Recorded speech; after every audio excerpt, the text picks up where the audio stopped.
El mes de agosto se caracteriza por ser también el mes de la infancia y un mes en el que es muy importante la promoción de los derechos de las niñas y los niños. Y para hablar sobre este importante tema, sobre todo para la comunidad educativa de Junji y también para nuestras familias, tengo conmigo el día de hoy a una gran invitada. Ella es Evelyn Pizarro, quien es trabajadora social y además es encargada regional de la Oficina de Buen Trato de la Subdirección de Calidad Educativa de la Región Metropolitana. Evelyn, te damos la bienvenida y te agradecemos también que estés el día de hoy junto a nosotros. ¿Cómo estás? Hola, buenos días, Beatriz. Muy bien, gracias. Evelyn, también agradecer, por supuesto, a las familias que se conectan y a la comunidad educativa también que siempre está muy activa en nuestras redes sociales, nos comentan mientras nosotros estamos conversando, así que enviarles un gran saludo a todas ellas y ellos. Y Evelyn, para partir, nosotros siempre hablamos en Junji de niñas y niños sujetos de derecho. Cuando hablamos del concepto sujeto de derecho, ¿a qué nos referimos? Mira, saludar también a las familias que efectivamente nos acompañan y a todos también nuestros equipos educativos que están conectados para poder trabajar y también abordar estos contenidos que son tan relevantes. Tu pregunta es muy importante cuando uno dice sujeto de derecho. ¿Qué es lo que es ser sujeto de derecho? Primero, antes de hablar del ser sujeto, es poder revisar qué entendemos por ser niño o niña. Y ahí cuando uno tiene que también comprender que el niño, ser niño o niña, también es ser persona, ciudadano y también titular de derecho. Y en este ejercicio de ser sujeto de derecho implica que los reconocemos a ellos, a los niños y a las niñas, con derechos que son inherentes a su condición humana. Al ser ciudadanos y ser personas, efectivamente ellos son portadores de todos los derechos humanos que tenemos nosotros también como adultos. Perfecto. Y hay un aspecto súper puntual que tiene que ver con que el ser niño y niña y la Convención de los Derechos del Niño, más en este mes que conmemoramos el mes de la infancia, les determina ciertos derechos especiales. Y ahí es cuando uno empieza a poder conocer por qué surge también la Convención de los Derechos del Niño. Cómo surge, cuál es su historia, cómo es su proceso, en qué se da y cómo también nosotros, que somos adultos en este minuto, también fuimos niños y también tuvimos derechos y cómo los fuimos ejerciendo. Entonces, cuando uno revisa la Convención de los Derechos del Niño, se da cuenta de que efectivamente para llegar a generar esa convención se tuvo que validar que los niños y niñas son personas, son ciudadanos, y se conciben desde hace mucho tiempo, hace muchos años, la concepción de el que eran objetos de protección, de que claramente se necesitaban responsabilizar los adultos respecto a los niños, y generar también condiciones que fueran propias para que ellos pudieran ejercer sus derechos. Y surge en el año 89 una convención que determina 54 artículos principales para poder responder a que los niños son sujetos de derecho, donde esos 54 artículos les determinan a todas las personas que son parte de todos los estados, las instituciones, las organizaciones, que tienen que cumplir 4 principios rectores y fundamentales que deben dar cuenta. Que no se pueden discriminar ningún niño, ninguna niña y ninguna de las acciones que se puedan tomar respecto a política, a programas, a acciones, a actividades que efectivamente los involucre, a primar siempre en todas las actividades y en todas las acciones el interés superior de los niños, a privilegiar efectivamente el derecho a la vida, su supervivencia y protección, y también su libertad de expresión, también su participación en todas las tomas de decisiones que afecten a los niños y a las niñas en su desarrollo.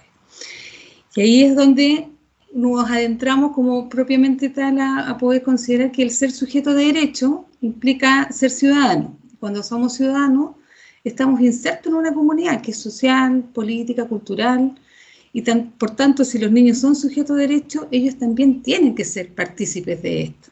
Claro. De acuerdo a su etapa de desarrollo, de acuerdo a cómo efectivamente se van conformando las decisiones en su comunidad y cómo van afectando también todas esas decisiones en su vida presente y en su vida futura, en su bienestar, en su desarrollo. Y aquí lo vamos viendo, quizás podemos remontarnos nosotras a nuestro propio proceso de cuando fuimos niños. de cómo fuimos participando también de estos procesos en nuestras propias familias, cómo fuimos tomando decisiones de lo que nos gusta, de cómo somos parte de las decisiones del contexto de lo que normativamente dentro de mi familia sí se hace, no se hace, qué es lo que efectivamente me gusta ponerme, en elegir mi vestuario, elegir mi juguete, mi comida, momentos efectivamente que acordamos en familia. Pero para que eso suceda y yo ser sujeto de derecho, tiene que pasar que existan adultos que efectivamente permitan este proceso. Como tiene que pasar que también a nivel institucional, a nivel de, inclusive nosotros como Junji, generar política, generar estrategias, generar lineamientos para poder permitir que los niños y las niñas sean partícipes y sean sujetos activos de sus derechos. Eso es muy importante, querida Evelyn, porque cuando nosotros hablamos que los niños y los niños son sujetos de derecho, también hablar de qué rol les compete también a las personas, las instituciones. Nosotros como adultos responsables, también a las instituciones como Junji o otras instituciones gubernamentales que están a cargo también de proteger los derechos de las niñas y los niños. Exactamente, porque cuando uno dice que nos compete a todas las personas, lo primero es plantear que nos compete, primero que nada, que los niños y niñas reconozcan sus derechos, los ejerzan y también nosotros garantizárselos. Nosotros tenemos un rol como adultos y las instituciones tienen un rol de garante respecto a que todas las acciones y decisiones que nosotros emprendamos y que tengan que ver con los niños van a impactar directamente en la vida de ellos, en su desarrollo, en su bienestar. Los primeros años de vida son fundamentales y eso siempre nosotros tratamos de recalcarlo desde acá, desde la Junji. O sea, los primeros años de vida y de desarrollo impactan de una manera increíble en el bienestar y en el futuro de una persona. O sea, son años claves. Es clave, porque hay un proceso y si lo vemos desde el foco de los niños y niñas que atendemos, el grupo más bien etario que atendemos dentro de la Junji o de la educación parvularia, hay una característica muy fundamental que tiene que ver con los primeros 6 años de vida, donde los niños y niñas, por eso hay un derecho especial que tienen los niños, que están conferidos a los niños. Por eso está la Convención de los Derechos del Niño, donde claramente los niños y niñas no pueden ejercer sus derechos si no tienen un adulto que los ayude y los colabore para su satisfacción de necesidades y que también puedan tener su ejercicio y la realización de estos derechos. Entonces, va a depender siempre de contextos y también de competencias que los adultos y también el sistema nos aporta para que ellos puedan realizarlo. Nosotros, y ahí está este proceso de cómo, o sea, llevamos 30 años, este año se cumplen los 30 años de que Chile es parte de esta convención y que nos adscribimos y nos comprometimos a garantizar esos derechos. Por eso hay un tema de que muy bien cuando tú planteas, bueno, las instituciones, cómo garantizamos, cómo respondemos. Pero respondemos en el contexto de esta manera de mirar a los niños, no como un sujeto pasivo, sino que como un sujeto activo de sus derechos, donde ellos tienen que ser partícipes, donde nosotros como adultos tenemos que considerar su interés superior ante cualquier decisión que tomemos, siempre va a primar el interés superior de esos niños, por eso está como el deber especial de conferirles derechos determinados a niños y niñas, donde ellos tienen que ser partícipes de acuerdo a su etapa de desarrollo, a su autonomía progresiva, y vamos respondiendo de acuerdo a estos principios que también la Convención nos rige para poder ir generando acciones que sean significativas para su bienestar. Sí. Evelyn, yo no sé si coincides conmigo en el diagnóstico, doctora experta, también trabaja este tema de manera más profunda. Siento que con los años se ha puesto mucho más el foco en el tema de los derechos de las niñas y los niños y ampliar este concepto de niña y niño sujeto de derecho, porque yo me acuerdo que cuando yo era niña, o incluso ya en el colegio, en la universidad, yo no me acuerdo de haber escuchado tanto este tema con tanta profundidad como se ha venido haciendo en los últimos años. De hecho, una vez leí que si el mundo se construyera desde la visión de las niñas y los niños, el mundo sería perfecto. Exactamente, sí. Ha sido un proceso que efectivamente las sociedades han ido cambiando. O sea, y ahí es donde uno también considera que si nosotros nos adscribimos recién hace 30 años, las personas que efectivamente tienen esta visión del ejercicio del enfoque de derecho son personas que en este minuto tendrían 30 años y que han ido constantemente modificándose, ha ido constantemente retroalimentándose. Aquí hay un proceso que no es menor, que nosotros nos recordaremos de nuestras propias vivencias cuando éramos niños, que existía que la mesa que era de los niños y la mesa que era de los adultos, ¿no? Completamente. Ya usted no puede decir nada porque estamos un niño, casi que... Exacto. ¿Para qué va a hablar si no tiene voz ni voto casi? Exactamente. Entonces, si bien eso no quería decir que los adultos no se preocuparan de los niños, sino que creían, había una concepción que los niños no debiesen ser parte de situaciones que tuvieran que ver con decisiones de adultos. Y ahí hablamos de esta cultura adultocentrista, que todavía pueden haber culturas que siguen viendo la necesidad de proteger a los niños con esta necesidad de no hacerlos partícipes de decisiones que son significativas para ellos también. Entonces, es un proceso que tiene que ir cambiando donde se prime el principio de su expresión, del poder participar, del que ellos también tienen un rol importante respecto a las dinámicas sociales. Claramente, los niños no, y tampoco es decir que los niños sean un pequeño adulto, que entren a competir en esos derechos. Son sujetos de derecho igual que los adultos, pero también son ciudadanos con igualdad jurídica, con derechos, pero también son co-constructores de esta sociedad y esta cultura. Entonces eran objetos de protección, efectivamente los protegemos, pero no existían espacios y hemos ido avanzando y a nivel también institucionales se han ido avanzando respecto a contar con defensorías de la niñez, con una estructura institucional que den respuesta respecto a que los niños y las niñas deben ser escuchados. Su opinión es considerable para que su bienestar y su desarrollo sean parte también de este proceso de co-construcción. Sí, y él, así muy, muy pequeño, antes de seguir con la siguiente pregunta, por ejemplo, en la casa, que en la casa también es un mundo, es un entorno en el que se desarrollan niñas y niños. ¿Cómo puede ese adulto responsable garantizar los derechos del niño y la niña, sobre todo en estos tiempos de pandemia en el que estamos todos encerrados en el mismo espacio? En un espacio tan dinámico como es la casa, ¿cómo se puede garantizar esos derechos? Imagino que en cosas tan básicas como yo voy a colocarme esto hoy día, la elección de la ropa. Exactamente, de que efectivamente los niños, yo creo que hay cosas que son muy, muy cotidianas que muchas veces no lo consideramos, no le colocamos nombre, pero ya el hecho de ser escuchado, de ser considerado, es un espacio de garantía de sus derechos.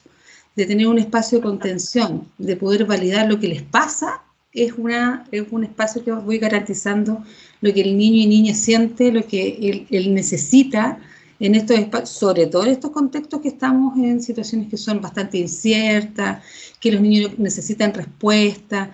Los niños tienen que poder decidir también qué es lo que les gusta a nosotros. Nosotros vamos decidiendo qué nos gusta colocarnos.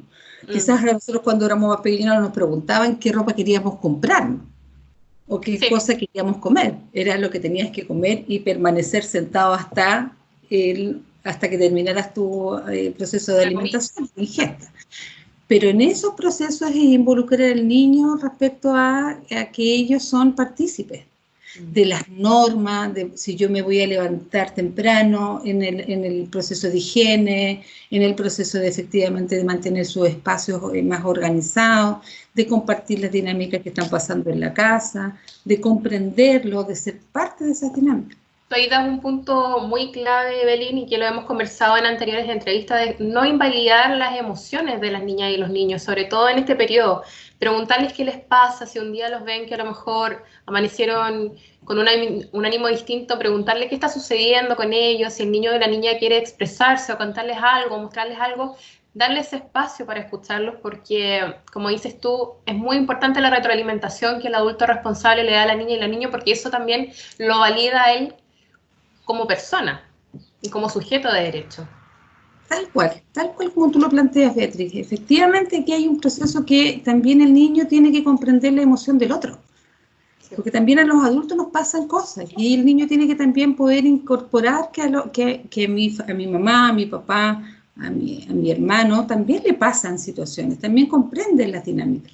Y eso también le enseña al niño cómo también ir regulando las emociones. Como yo como adulto regulo mis emociones, también va a depender de cómo el niño incorpora también ese proceso de regulación, que tiene un espacio sensible, un espacio que efectivamente de escucha, un espacio que le permite ir pasando momentos de estrés, porque son momentos de estrés, de estar confinados, los niños no comprenden este proceso de confinamiento tan fácilmente, los adultos tampoco, entonces también es un proceso de construcción que tenemos que ir haciéndolo de manera cuidadosa, cercana y con sentido.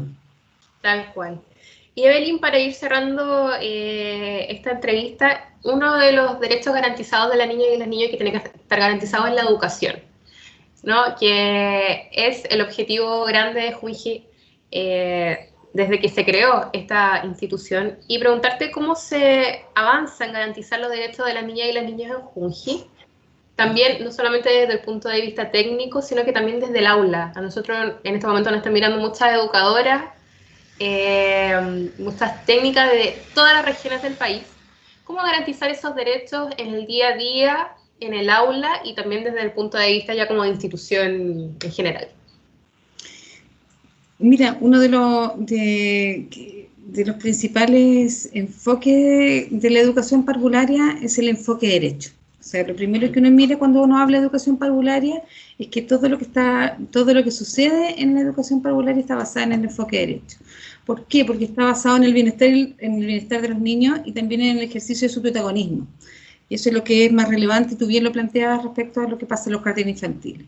Los procesos educativos que los jardines infantiles intencionan son oportunidades de aprendizaje por este tema que hablábamos del sentido que tienen, donde ellos son protagonistas, hay una diversificación de enseñanza que les permiten a todos los niños y niñas también resguardar y ejercer sus derechos. O sea, claramente el protagonismo, el que el niño sea protagonista de sus aprendizajes, ya es un proceso que habla del reconocimiento de los niños como sujetos de derechos, que los recuerda permanentemente en su bienestar y desarrollo.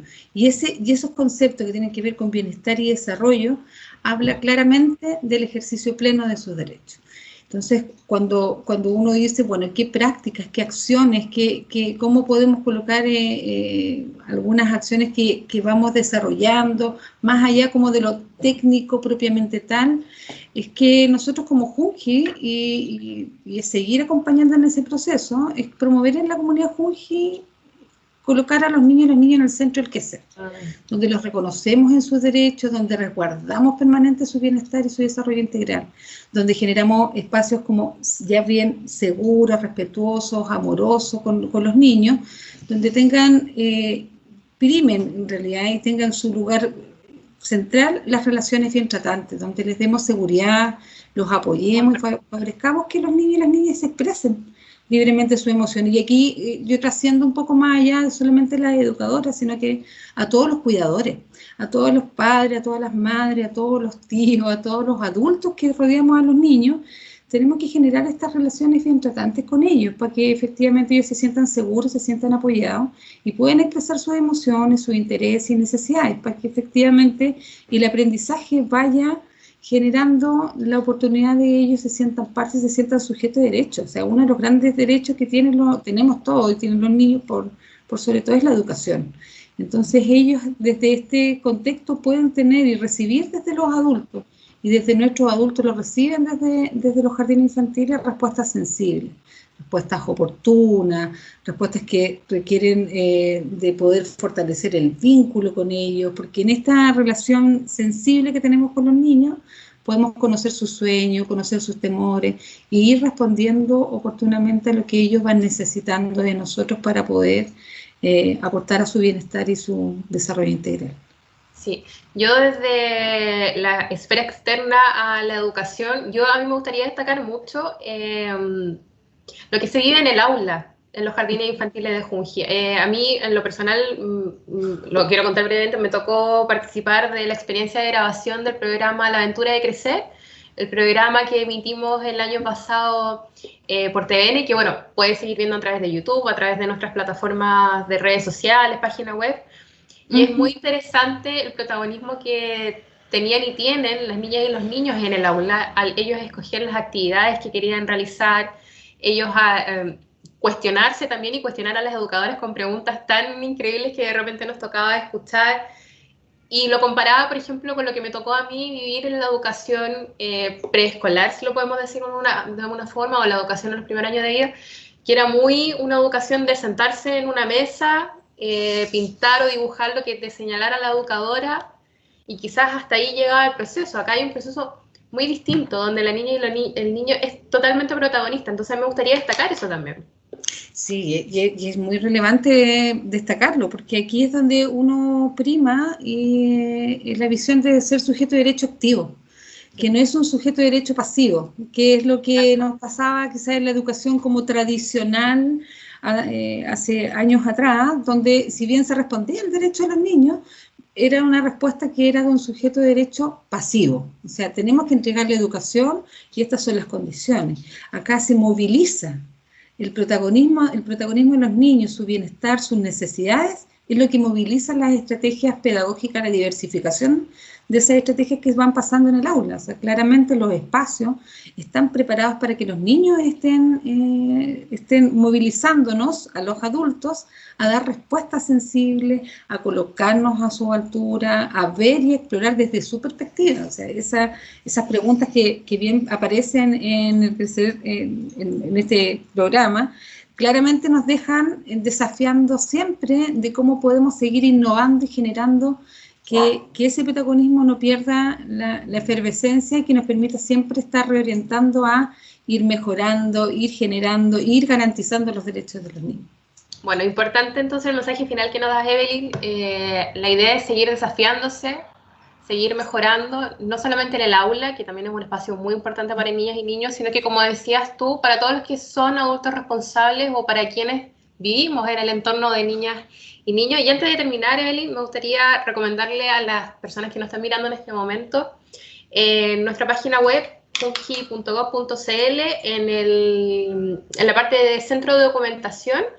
Hay dos libros muy interesantes. Uno es Los niños del 70, que cuenta cómo se inició la Junji y el por qué se crea esta institución. Es un repaso de la historia muy bonito.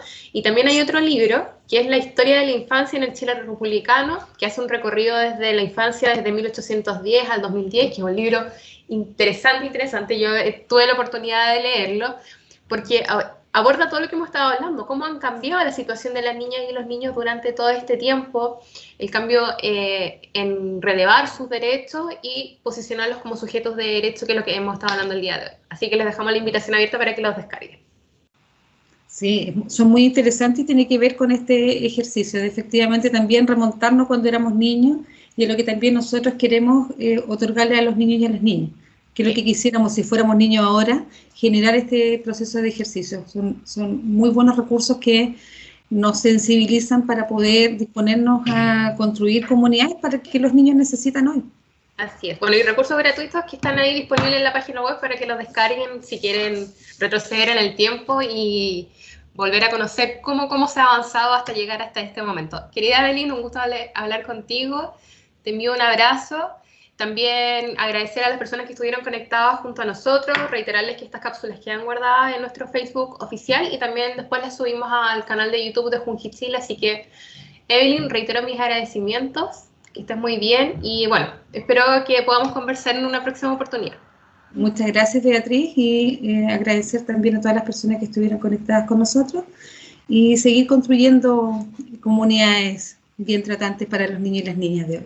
Sí, muy importante sobre todo en estos tiempos. Un abrazo gigante. Y bueno, gracias. Chao. Chao.